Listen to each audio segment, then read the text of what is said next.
用微光照亮夜晚，用温暖温润心灵。亲爱的朋友们，欢迎来到微光夜读。接下来开始我们本期故事，记得点击订阅并开启小铃铛。老公中了彩票，婆婆说我是外人，不配花这笔钱，还让老公把钱都转到一张卡上，他来保管，平时花销就用我的工资。我不哭不闹，淡定拟了份离婚协议。既然说我是外人，那我就彻彻底底的做一个外人好了。可后来他们出了事，又哭喊着求我帮忙。我笑笑，我一个外人怎么能管你们家的事呢？老公赵明回家的时候，我正在给孩子换尿布。妈，父亲没在家吧？赵明压低声音和屋外的婆婆说道。婆婆刚跳完广场舞回来的时候，我没开灯，自然觉得我不在家。没在？怎么了？妈，我买彩票中奖了200万，你说怎么办？屋内传来母子二人欢呼的声音。婆婆突然想到什么似的，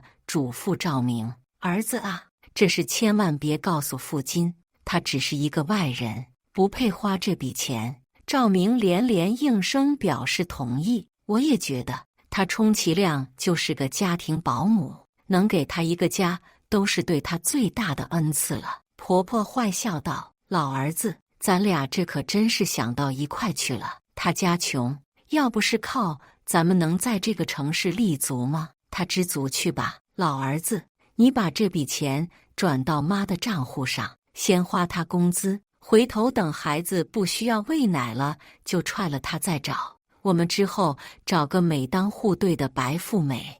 我听到母子二人的对话，简直惊呆了。没想到我一心一意付出的家庭，居然被人当成倒贴的保姆。还记得当初可是赵明哭着求我留在他所在的城市，承诺以后会好好照顾我。背井离乡、举目无亲远嫁的我，现如今竟然被他们认为是靠他们留在这的。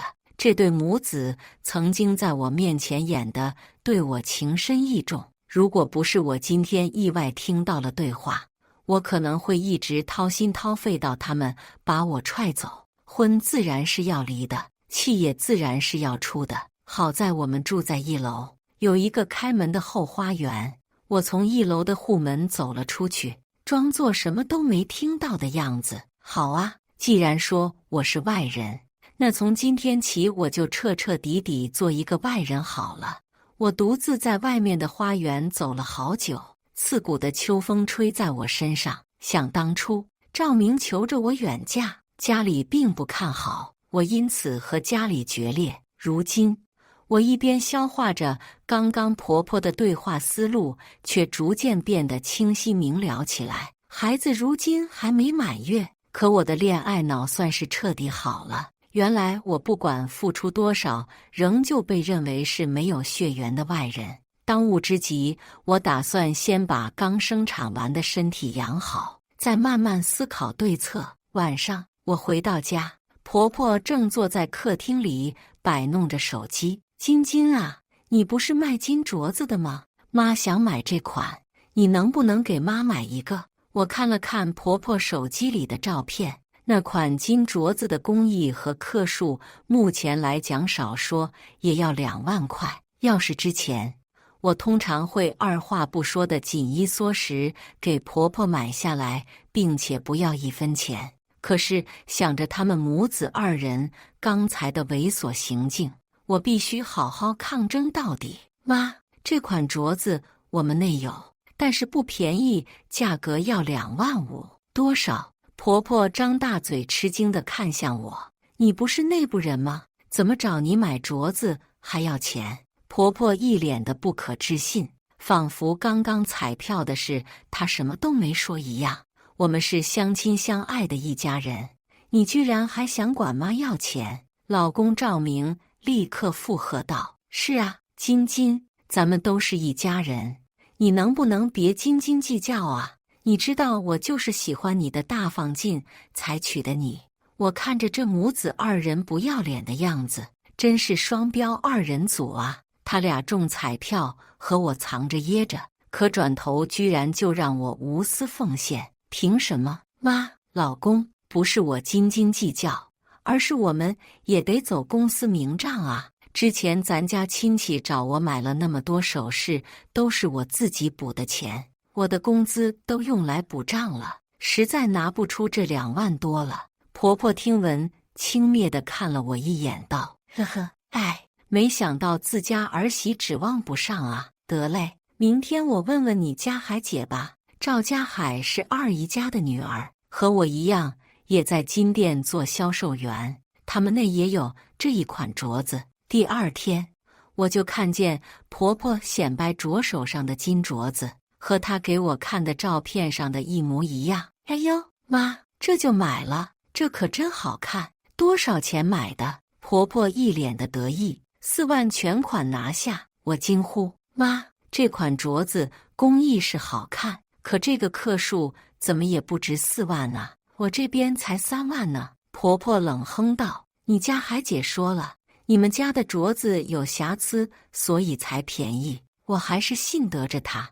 我顿时被噎得一句话都说不出来。对呀，我怎么忘了？人家中了彩票还瞒着我呢。我就是个外人，所以我说的话自然是一句都不能信，得时时刻刻瞒着我，防着我才是。不过反正也没花我钱，我便转身回卧室了。晚上我在卧室睡觉，听见婆婆和家海姐对话，简直字字诛心。家海呀，多谢了你呀，你也没挣到我钱，就算挣钱，这钱让你自家人挣到了，我也舒心，总好过便宜了外人是不？赵家海在那边信誓旦旦地说着：是啊，三姨，那外人的话一句不能信呐，咱自家人倒是可以永远无条件相信。我特别想冲出去问问婆婆，敢问那个外人说的是不是我？那个镯子样式克数一模一样，内部价2万5，那个所谓的自家人才是最黑心的那个，整整多要出了1倍的钱。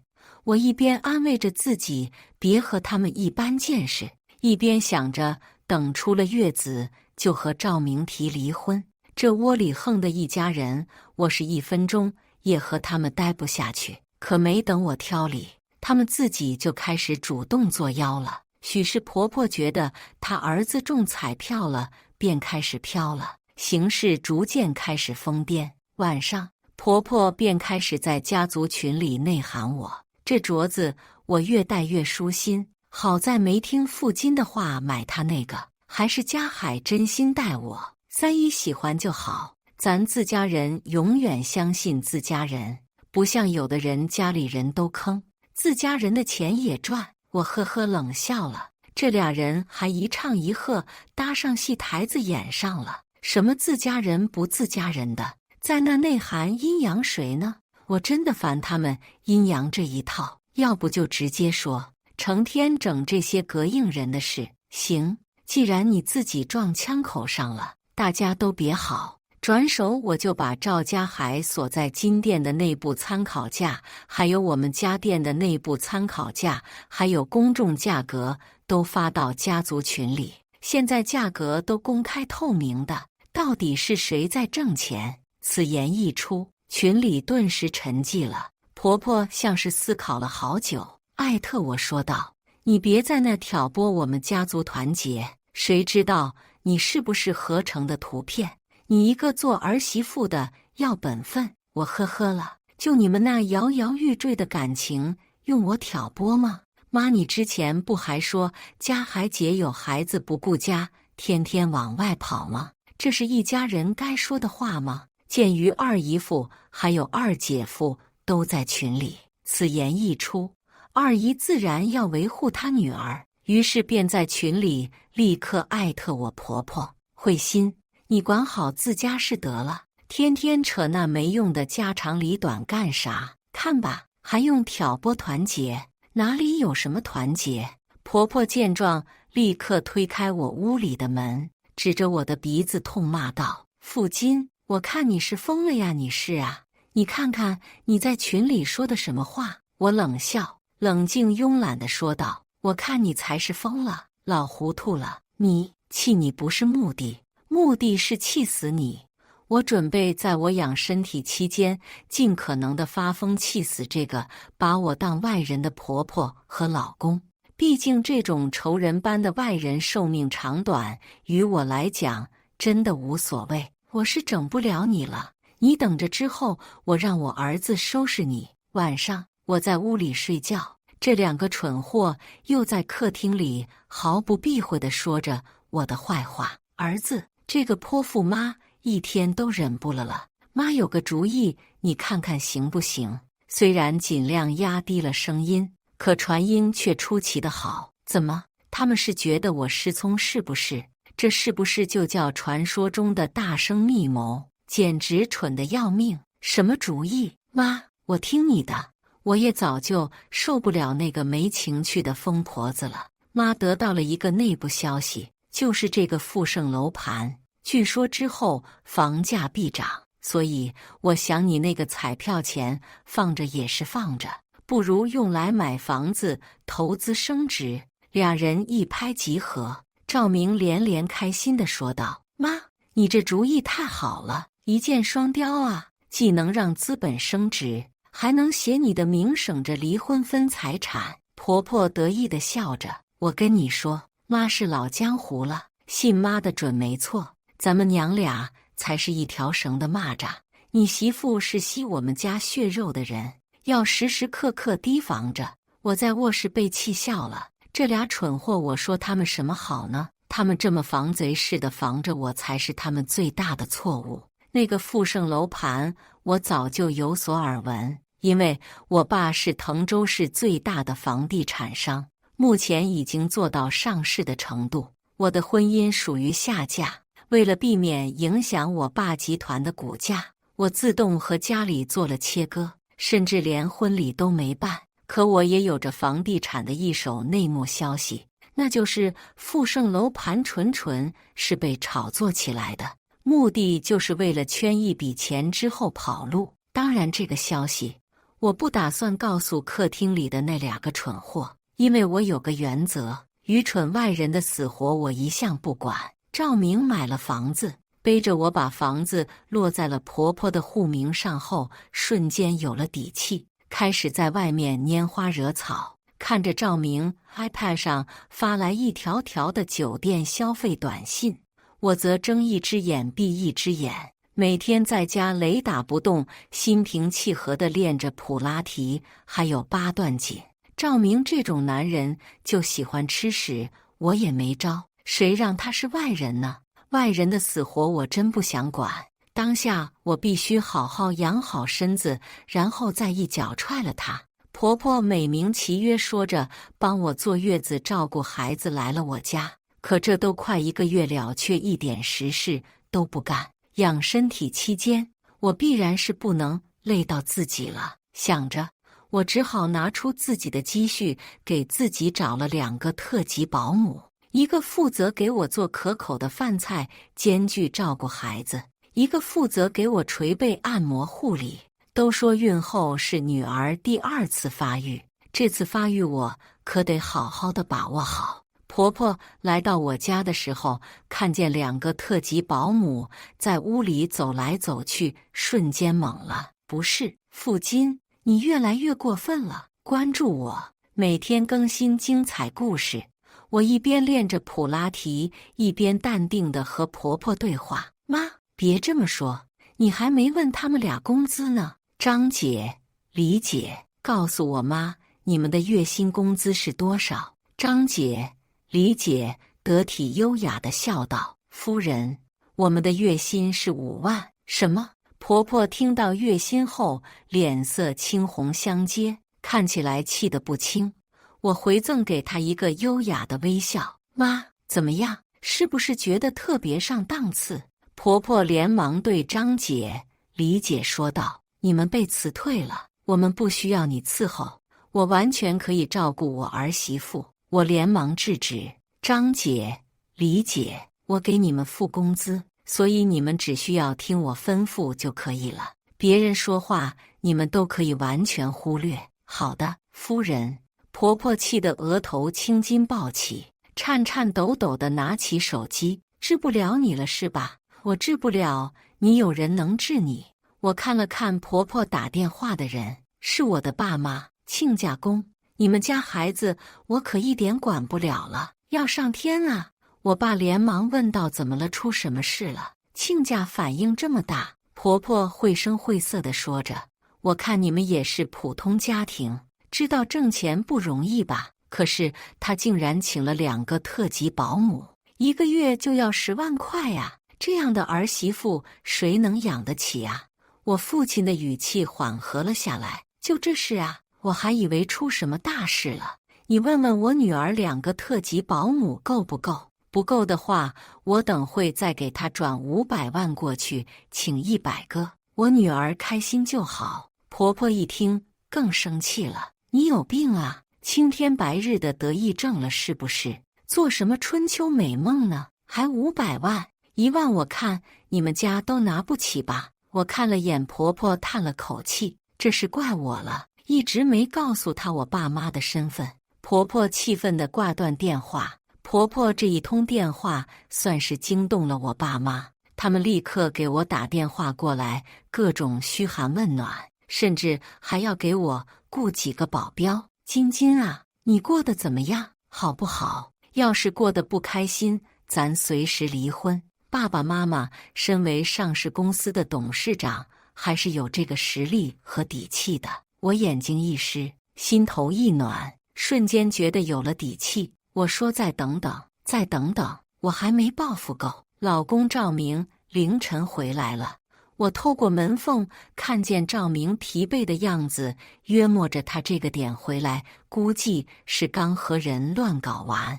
他打开灯，看见坐在客厅里生闷气的婆婆，吓了一大跳。“哎呦，妈，你怎么不开灯坐在客厅？吓我一跳！”婆婆看见老公回来，立刻抹起眼泪。我儿子终于回来了，这种女人要把咱家底败光啊！她请了2个保姆，你猜多少钱？2个保姆1个月10万块呀！这种女人，我儿你不狠狠地打她！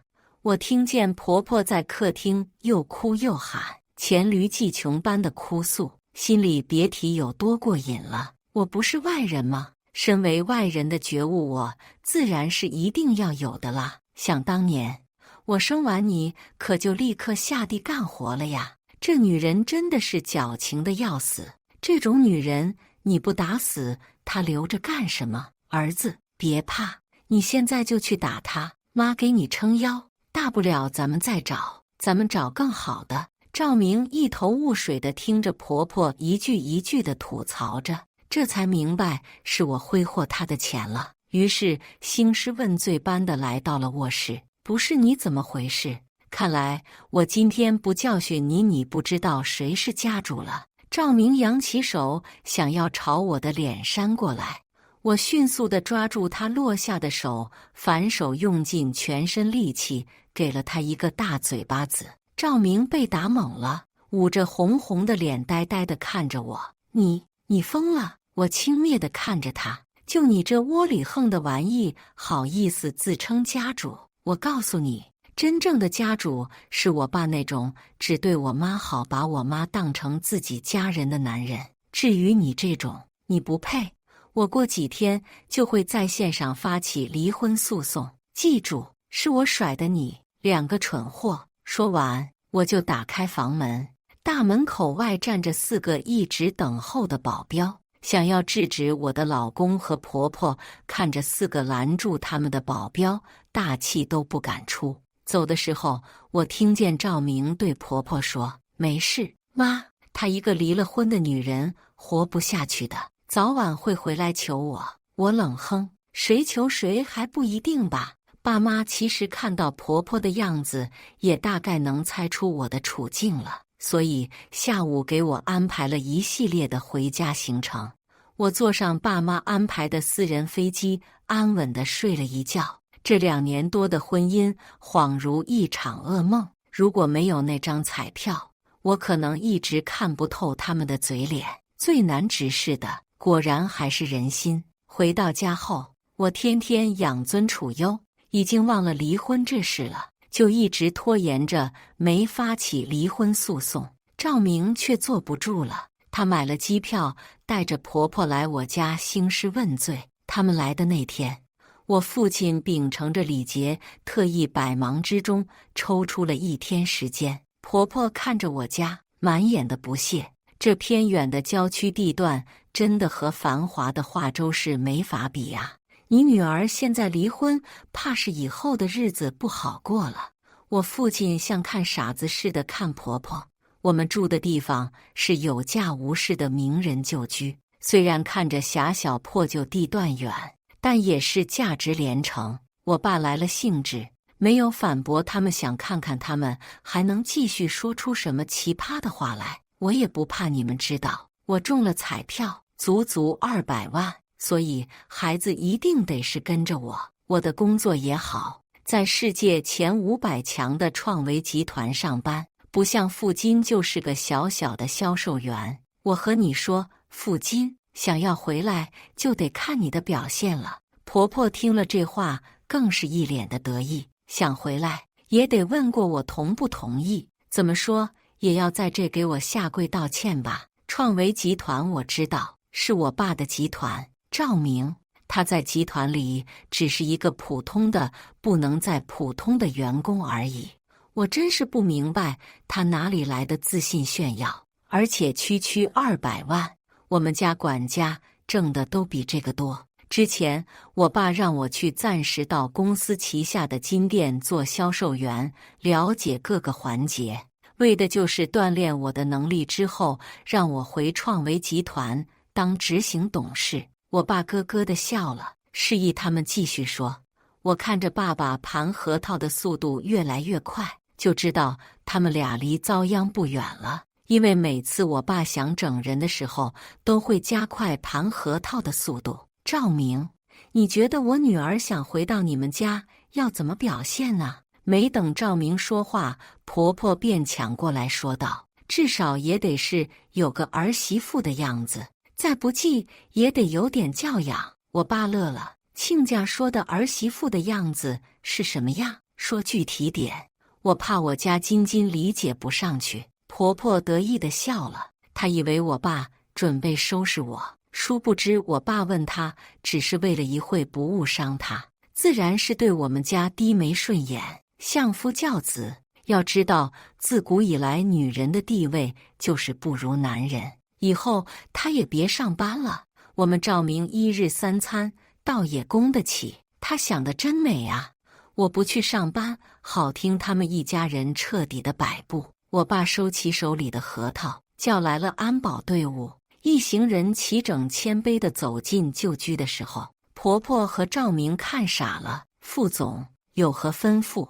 我怀疑他们精神有问题，把这2个刁民赶出去。是，副总。临行前，安保给了他们一人1张名片，上面印着傅怀创维集团董事长字样。这下他们彻底傻眼了。你居然……不可能啊！赵明的脸上写着大大的吃惊，他喃喃自语道：“不可能，公司是有个副总，不可能，你一定是假冒我们副总。”看着赵明宛若智障的模样，我就气不打一处来，喊道：“快滚了，狗眼看人低的东西！”我的话音刚落，婆婆和赵明就被安保团队扫地出门。等他们闹完后，我寻思一定得抓紧把离婚的事提上日程，在网上发起诉讼立了案，并在离婚附件里上传了赵明的酒店开房记录，还有出轨聊天短信。不用我出面，法院很快便判别离婚。赵明却接连不断地开始给我发短信：“亲爱的老婆晶晶，是我错了，我真的爱你的。你想想我们曾经谈恋爱的日子，那时候你喜欢吃红薯，我每天下班都要给你带一个。”我嫌弃地看着短信，当时恋爱脑的我是挺感动的，可现在想明白了，纯就是因为地瓜便宜，用地瓜追求我的成本低而已。老婆，你和我伟大的岳父大人说一声，我为集团奋斗这么多年了，能不能给我提个总经理的职位当当，也对得起我这个千金女婿的身份呢？你就是一个外人，别给自己脸上贴金了。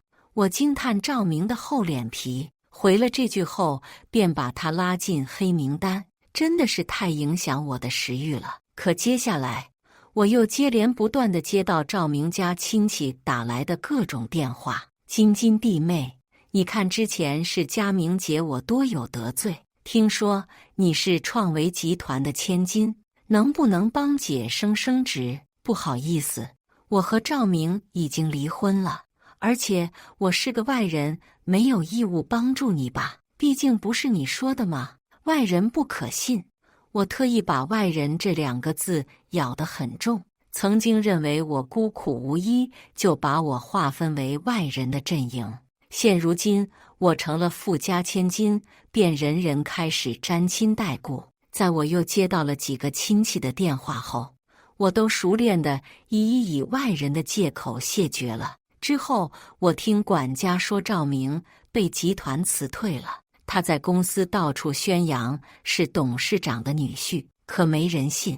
在公司的一场公开竞聘的活动中，他竟然在竞聘演讲中说他是傅怀董事长的女婿，凭借关系也应该选他。我爸爸气坏了，连连说和赵明没有一丝的关系，就算有公司也不需要这种妄图走捷径的人。手下的人立刻会议，赵明的直属领导王总立刻辞退了他，并发布公开令，告诉业内的人士赵明人品有瑕疵，在其他公司被调的时候一律告知赵明人品不好。就这样，赵明在这行所有的出路算是全被堵死了。我一边看着商业书，一边和管家吐槽，要不怎么说他蠢呢？我爸不收拾他就不错了，他自己还主动往枪口上撞。一向得体的管家也不由得吐槽道：“大小姐说的是，这真是够奇葩的了。”我感慨道：“是啊，把自己的老婆当成外人防着的人，能有什么智慧和智商？”没过多久，富盛楼盘果然如我收到的消息一般卷钱跑路，只留下一座孤零零的烂尾楼。晚上，我接到了赵明打来的电话：“老婆，你能不能借我点钱？”“为什么？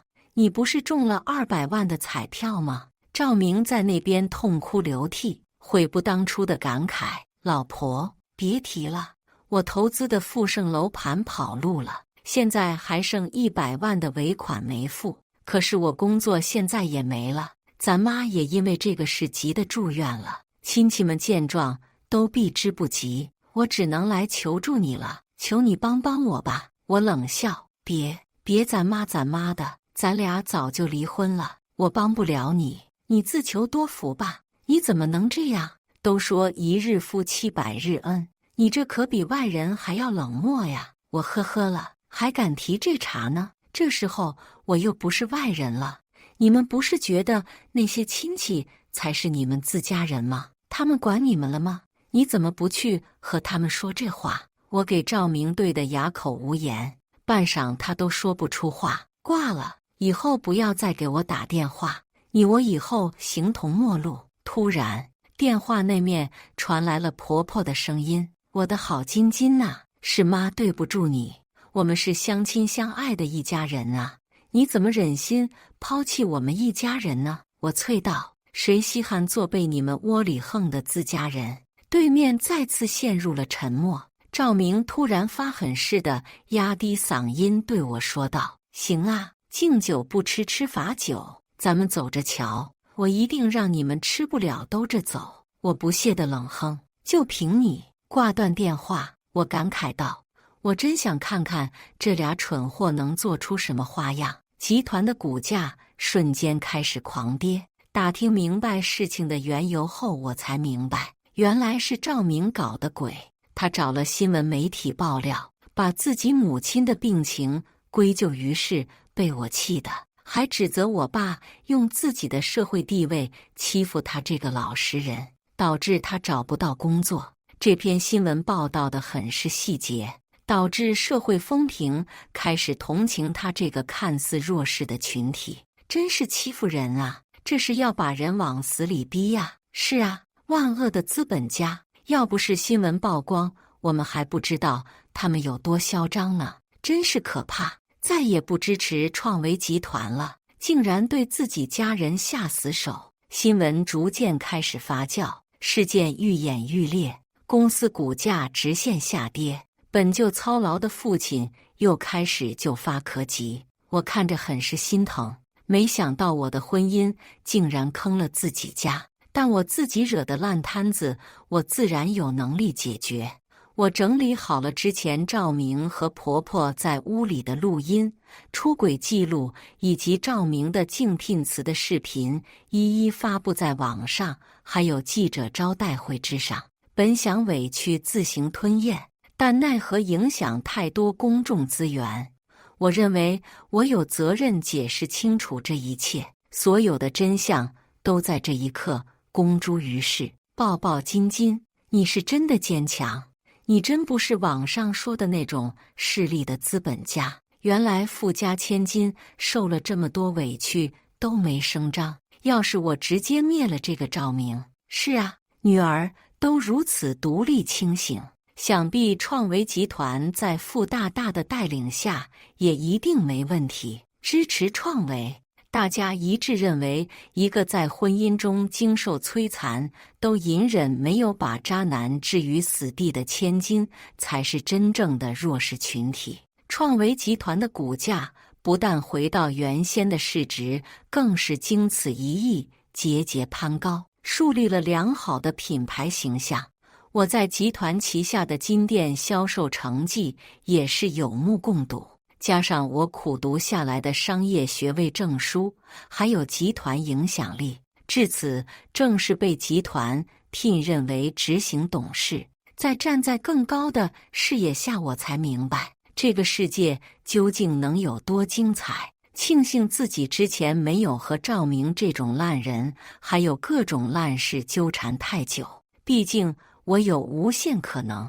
在我忙于辗转各大商业会议的时候，接到了赵明换号发来的短信，我妈还是去世了，我替她向以前对你的种种伤害道个歉。我没有丝毫的动容，直接删除拉黑，道不道歉的真的没必要，因为我庆幸自己能早点看清他们一家的面孔，没有恨意和谈什么原不原谅。晚上回到旧居，巧合的是对面的天台也立刻燃起了烟花。与此同时，我的手机来了电话，金金，能不能再给我一个破镜重圆的机会？我真的忘不掉我们曾经在一起的种种。又来了，这狗皮膏药没完没了。你不是有一个新女友吗？狗皮膏药一般的缠着我干啥？他哪能和你比？天天就知道花钱，也不知道照顾家，还是你好。你从来也没说嫌弃过我，能不能给我一个机会？不给的话，我活着也没什么意思了。我准备从天台上跳下来，我眯起眼睛，这渣男开始威胁我了。你说的话我已经开始录音了，这话有着明显的威胁意味。如果以后你再对我有所纠缠的话，别怪我请求执法机关的帮助。你一个外人好死不死，和我有1毛钱的关系，真是好笑。我不知道赵明最后有没有从天台上跳下去，但是一点都不重要。经受商场上的各种打磨以后，我变得越来越知道自己要什么。我想要的是一个能和我比肩战斗、棋逢对手、相互进步成长的男人。家里给我介绍了一个业界精英，我们2个集团强联合，兼并了众多优秀企业还有公司，集团的生意越做越大，准备向海外开始拓展。这世上有趣的事还真是多，我愈发觉得和这个叫魏和的男人灵魂契合。年底，魏和在家人的祝福下向我求了婚，我点头答应了。魏和抱着我宠溺地说道：“你我现在更是一条战船上的队友了。日后我必对你多多照料。我本以为为何是商人必定锱铢必较，权衡利弊，可他却有几次在自己项目也有风险的情况下，对我家集团出手相助。我问为什么对我这么好，可他却不以为意地说着：我对外人自然是这样，可是你是我的宝贝老婆，是我的心肝脾胃肾，没了你我还怎么活？我点头，将这份感情记在心里。既然你对我肝胆相照，我必然也是这样。多年以后，我接到了华州市医院打来的电话，这有一个叫赵明的病者逝世了。我们联系了他通讯录里的各种人都迅速挂断。得知您是前妻，您看能不能过来把尸体领一下？我想了想，这些年过得太过精彩，以至于赵明的名字我要思索很久才能记起来。罢了，好歹他也算小棉花的爸爸。我去了医院，炼了他的尸体，烧成骨灰，给他买了块墓地，葬在了他母亲的身边。你们母子二人也算是团聚了，只是你们认为是一家人的亲戚，怎么都躲得远远的，最后还得劳烦我一个外人为你们送葬呢？风吹动了叶片，带着些许深意，许是他们知错了。罢了，不与你们一般见识。安葬完赵明后，我便开始马不停蹄地准备各种商业汇演。现如今，创维这个集团品牌已经深入人心，我的下一个目标就是把品牌做到国外。深夜，我伏在办公桌前读阅各种商业文件，有一块知识涉及到了我的盲区，我百思不得其解。为何给我披上了一件毛毯？晶晶，健康最重要，早点休息吧。我点了点头。为何开始给我讲解这块的知识？我顿时醍醐灌顶，原来是这个意思。我不由得感叹，我虽然自己能勉强运营创维，可如果没有为何的帮忙，我还能不能把创维经营的这般壮大？不得不承认，为何的商业头脑要远远超过我好几个等级，哪怕是我多年的刻苦也都无法超越的程度。如今这样优秀的人就与我同床共枕，为何宠溺地说道：再不睡觉，明天小懒猪起不来床了，这就睡。么么，是啊，为何真心把我当自己人？为何的父母还有我的父母更是拧成了一股绳？因为我们都是真心的接纳彼此，为彼此好，如此才能让力量越来越强。我是被当成自己人守护的，我们是无坚不摧的一家人。